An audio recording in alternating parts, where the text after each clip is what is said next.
Hi, I'm Deb, and this is One More Whip. I wanted to take a second to thank you so much for coming. When I was making my first few videos, I didn't think anybody would be watching. So it never occurred to me to welcome anybody or to thank people for being here. But now I've got a couple viewers. I've even got some subscribers. And thank you so much for doing that. It was pretty amazing Friday to see some people commenting and people subscribing. It was a complete shock to me. So I do want to thank you for subscribing and for being here. And I hope that you continue to find things here that you like. I do want to show you, I do have a finished object. I finished the shawl. Let's see here. This one was quite an undertaking. So I got that one finished and I started on a brand new one. The one I just worked with was the Red Heart. It's a wrap. And so it was one strand of a number one yarn. And I told you in the last video, I'm not used to that at all. I've got big hands. So and I have arthritic hands, but those little yarns aren't as easy for me to work with as the bigger yarns.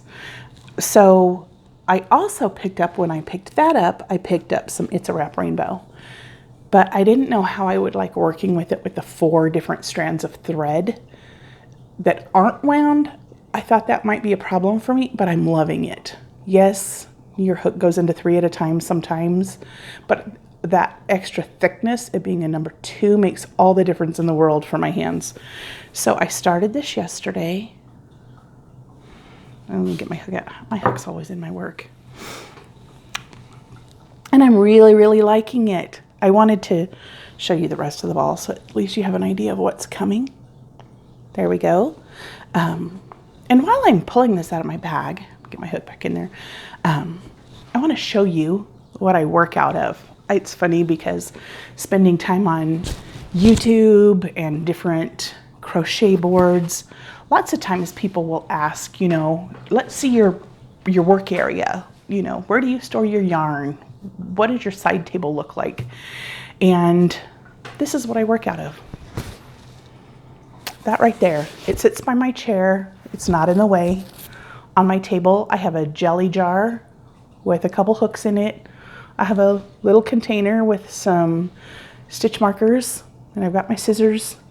But I like this little basket. It's not too obtrusive, and everything else is put away. I also wanted to talk to you about yarn storage, because yarn storage is, oh, wait a second. Before I go there, another little tip. I am not the world's most organized person. Organization has always been something that I struggled with. So finding something that works for me is a big deal. Not everybody is that brained. Know what I mean? So to find something that works for me is big. A row counter. I know row counters, you can buy them all over the place. Row counters are not my deal. But this is my deal. It's so funny, this little teeny tiny binder clip. And I know we're not supposed to show patterns on. I always put my patterns in a protective sleeve. I'm sorry, that went blurry and I don't know enough about this to be good at it. But anyway, so I have my repeating pattern there, and it's a 4-row repeat. And yeah, it's 4 rows. I should be able to look at the pattern and know where I am. But sometimes I got a lot of stuff going on. So I just take this little binder clip and move it to the next row. And that's all I do, and since it's sitting on the arm of my chair anyway, it's there. I don't have to think about it. Know what I mean? It's funny because today I'm actually recording when the sun is up, so the lighting is different. So I apologize. Sometimes lighting makes all the difference in the world. But back to yarn storage. So for a long, long time, I had my yarn in totes. Totes are great if you're an organized person and you can make an inventory and things like that. That's not how my brain works at all. And it was a struggle because sometimes I would just go and just keep buying the same yarn because we like what we like, right? And so I was really trying to think of what in the world I could do. So I went online and I was looking through the Facebook groups I'm part of and different YouTubers, and they had the open cubbies, which are lovely. I have open cubbies in my other room, but they're for books and baskets for kids stuff. And I needed something for my yarn because it wasn't working.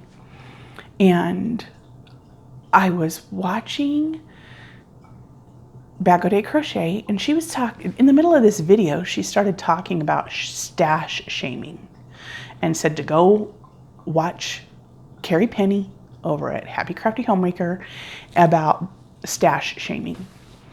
And it never occurred to me to shame somebody's stash or to, about somebody's stash. That's, my brain doesn't go there either. But in it, she said some things that really spoke to me about needing it out to be inspired. I didn't need it out to be inspired. I needed it out to know what I had. I needed it out to know what I was working with. I needed it out so I didn't forget about it. So I started hunting. I wanted something that was going to work for me. And so lots of people suggested there's some Amazon storage cubbies with little doors.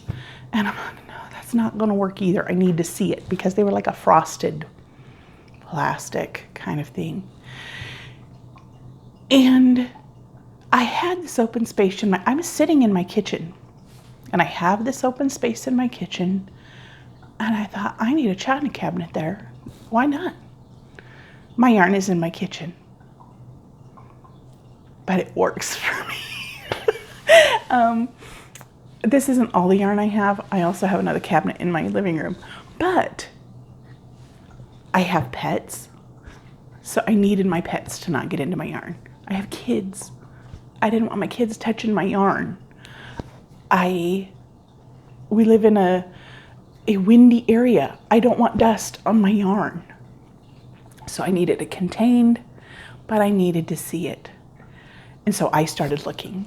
And I didn't want just a piece of furniture to have a piece of furniture. I wanted a piece of furniture that I really loved to hold my yarn. So I went looking.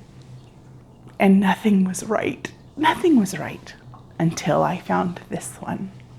And it's just right. It was cram-packed. Now it's not so cram-packed, but I paid for this, which is okay. You know, you pay for things. But about 2-3 months after I bought this, somebody is leaving town. They're moving, wanted to get rid of a curio cabinet and couldn't sell it. So then they're like, hey, we got to get rid of this thing. Who wants it? I got a curio cabinet for nothing. So that holds all my other. So I pulled some of this out and put it over there. My house has a pretty decent sized footprint. We have some decent square footage here. But closet space, 0. So this was my answer. And it makes me happy. So if you're struggling with how you are organized or not organized, whatever the case may be, find something that works for you.